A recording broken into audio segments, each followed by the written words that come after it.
Halo semuanya, di video pembelajaran kali ini saya akan menjelaskan tentang cara menentukan akar persamaan kuadrat bagian yang pertama. Nah, mari kita pahami apa sih akar-akar persamaan kuadrat. Kita lihat dulu ya contoh soalnya. Diketahui ada persamaan berikut. Cobalah ganti X dengan 15, min 20, dan 10. Manakah yang merupakan akar persamaan kuadrat tersebut? Nah, catatan penting untuk kalian, nilai X yang menyebabkan pernyataan menjadi benar disebut akar atau penyelesaian dari persamaan kuadrat. Jadi maksudnya, kita ganti X dengan 15, dengan min 20, dan dengan 10 dengan maksud mencari pernyataan yang benar.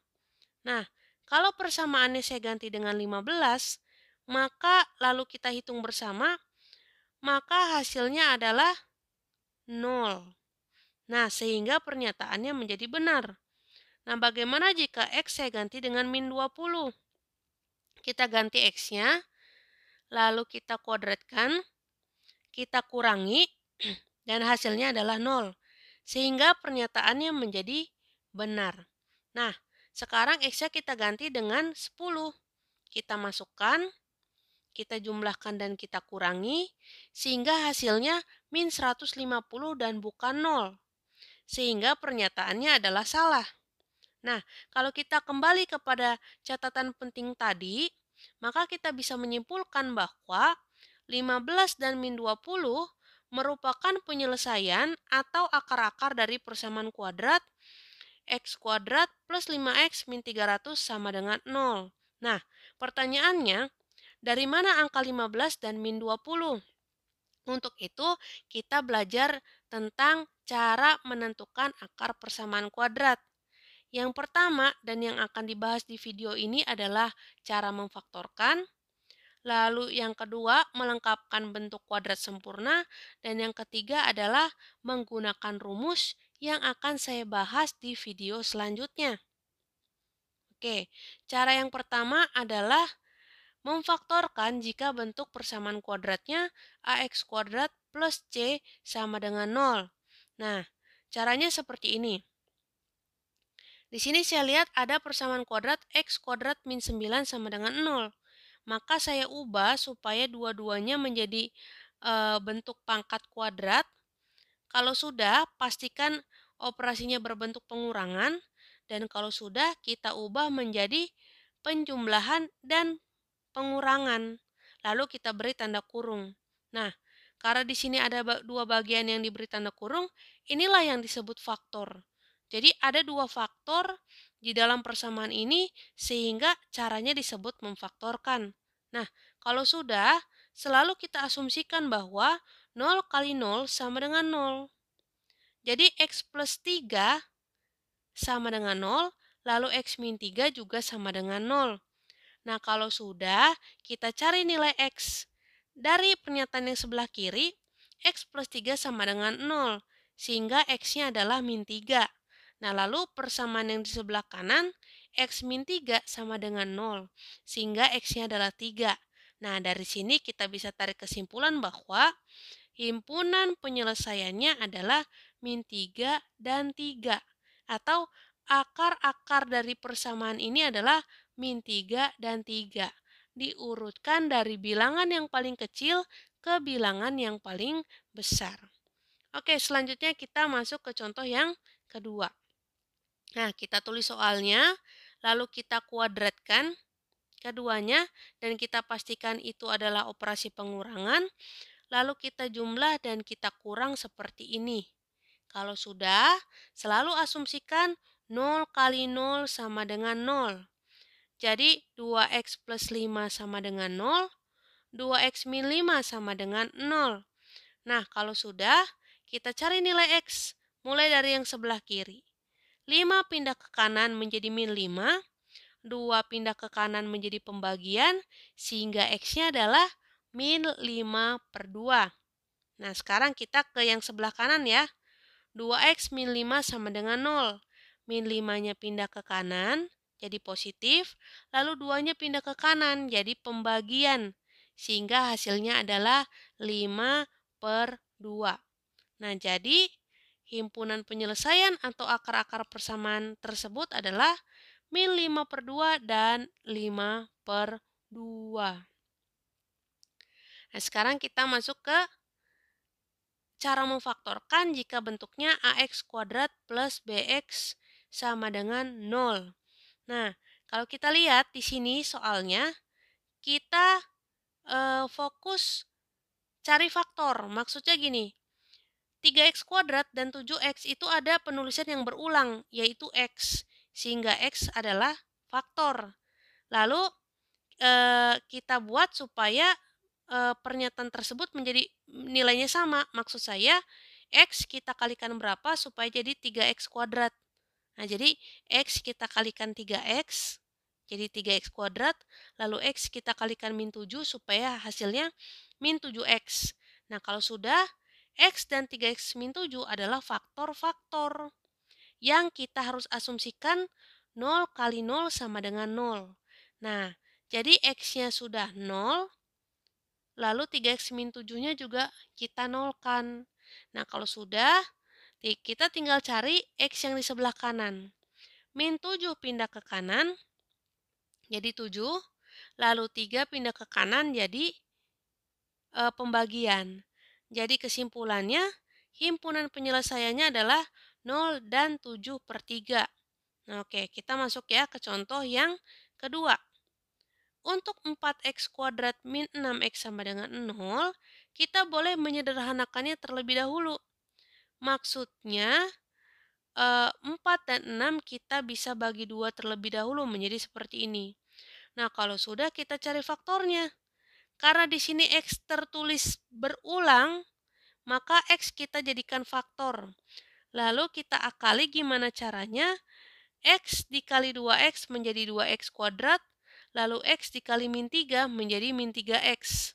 Nah, kalau sudah, selalu asumsikan 0 kali 0 sama dengan 0. Nah, jadi x-nya sudah pasti 0, lalu 2x min 3 juga bernilai 0. Nah, tinggal kita cari x yang di sebelah kanan. Min 3 pindah ke kanan, jadi positif 3. Lalu 2 pindah ke kanan jadi pembagian. Sehingga kesimpulannya, himpunan penyelesaiannya adalah 0 dan 3 per 2. Nah, sekarang kita masuk ke contoh yang kalau berbentuk ax kuadrat plus bx plus c sama dengan 0. Contohnya seperti ini, yaitu persamaan kuadrat asli. Nah, caranya agak sulit, tapi kalau kalian sudah terbiasa pasti bisa. Yang pertama adalah kita lingkari bagian yang ujung, lalu kita kalikan. 1, koefisiennya adalah 1 yang sebelah kiri, dengan plus 10. Nah, 1 dikali plus 10 hasilnya adalah 10. Lalu min 7 kita tulis di sebelah sini. Nah, sekarang kita cari perkalian 10. Yaitu 1 kali 10 dan 2 kali 5. Nah, kita cari pasangan bilangan mana yang kalau dijumlahkan sama dengan min 7. Yaitu min 5 dengan min 2. Sehingga min 5 kali min 2 adalah 10, sedangkan min 5 tambah min 2 sama dengan min 7. Nah, kalau sudah cocok seperti ini, baru kita tulis menjadi faktor-faktor. Nah, dengan asumsi 0 kali 0 sama dengan 0. Nah, kalau sudah x min 5 kita tulis sama dengan 0, lalu x min 2 kita tulis sama dengan 0. Sehingga x-nya adalah 5 dan 2. Jadi kesimpulannya, himpunan penyelesaiannya adalah 2 dan 5. Jangan lupa kita urutkan ya, dari yang paling kecil. Nah, sekarang masuk contoh yang kedua. Nah, ini adalah persamaan kuadrat asli. Mengapa? Karena 20 yang tadinya di kanan, kita pindahkan ke kiri seperti ini. Nah, kalau sudah, jangan lupa kita lingkari. Ujung kali ujungnya kita kalikan. Lalu bagian tengahnya kita tulis lagi, yaitu min 1 ya, koefisiennya. Jadi sehingga menjadi pernyataan seperti ini. Gitu. Lalu kita cari pasangan perkalian 20, namun pasangan tersebut jika dijumlahkan, hasilnya min 1. Nah, dapatlah min 5 dengan 4. Mengapa? Karena min 5 kali 4 sama dengan min 20, sedangkan min 5 tambah 4 adalah min 1. Nah, kalau sudah kita jadikan faktor-faktor. Lalu asumsikan 0 kali 0 sama dengan 0. Nah, kalau sudah, kita cari X-nya. Yang sebelah kiri X-nya 5, yang sebelah kanan X-nya adalah min 4. Sehingga kesimpulannya adalah himpunan penyelesaiannya adalah min 4 dan 5. Nah, kita lanjut lagi ke cara memfaktorkan dengan bentuk persamaan yang berbeda, yaitu persamaan kuadrat asli, namun A-nya bukan 1. Contohnya seperti ini ya. Nah, caranya hampir sama, tapi mirip-mirip lah. Caranya adalah dengan ujungnya kita kali, yaitu min 12, lalu tengahnya kita tulis min 4 seperti ini. Nah, kalau sudah kita cari pasangan perkalian 12. Nah, lalu cari pasangan mana yang kalau dijumlahkan hasilnya min 4, yaitu min 6 dan 2. Alasannya karena min 6 kali 2 adalah min 12, lalu min 6 tambah 2, hasilnya adalah min 4. Nah, kalau sudah, kita tulis seperti ini. Jadi, karena di depannya adalah 3, jadi kita tulis sepertiga, lalu 3X dan 3X. Lalu kita isi dengan min 6 dan 2 seperti ini. Nah, kalau sudah menjadi faktor-faktor, nah, sepertiganya harus kita hilangkan dulu dengan cara mengalihkan ke salah satu faktor. Di sini, sepertiga hanya bisa dikalikan dengan 3X min 6.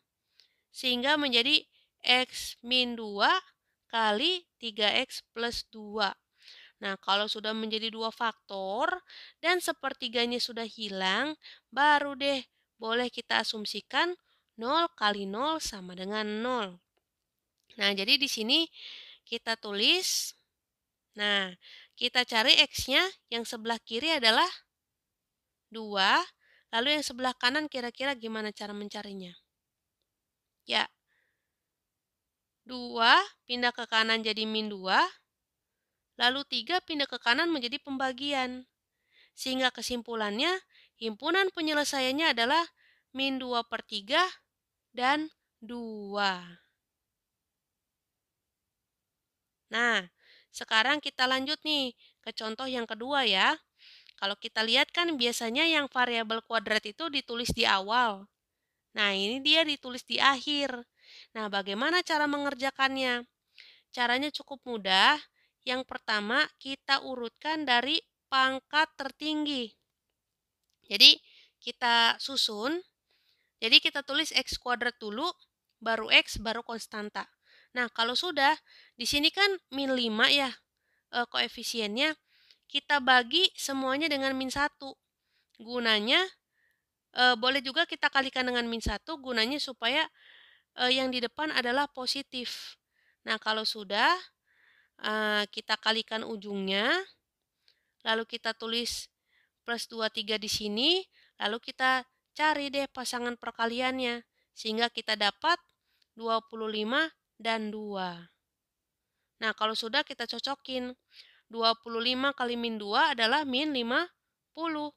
Lalu 25 tambah min 2 adalah 23. Kalau sudah cocok pasangan bilangannya, baru kita tulis lagi seperti ini. Nah, karena di depannya 5, jadi kita tulis 1/5, lalu 5X, 5X. Lalu faktornya, maksudnya pasangan bilangannya kita masukkan. Nah, jangan lupa 1/5-nya harus kita hilangkan dengan cara mengalihkan ke salah satu faktor, yaitu 5X plus 25. Sehingga hasilnya adalah X plus 5 dikali 5X min 2. Nah, kalau sudah, asumsikan 0 kali 0 sama dengan 0. Seperti ini. Nah, kita cari X yang di sebelah kiri, hasilnya adalah min 5. Lalu kita cari X di sebelah kanan dengan cara memindahkan min 2 ke kanan menjadi 2, lalu memindahkan 5 ke kanan menjadi pembagian. Jadi kesimpulannya, Himpunan penyelesaiannya adalah min 5 dan 2 per 5. Oke, materi sudah selesai. Terima kasih sudah menonton video pembelajaran ini. Sampai jumpa di video pembelajaran selanjutnya. Bye-bye.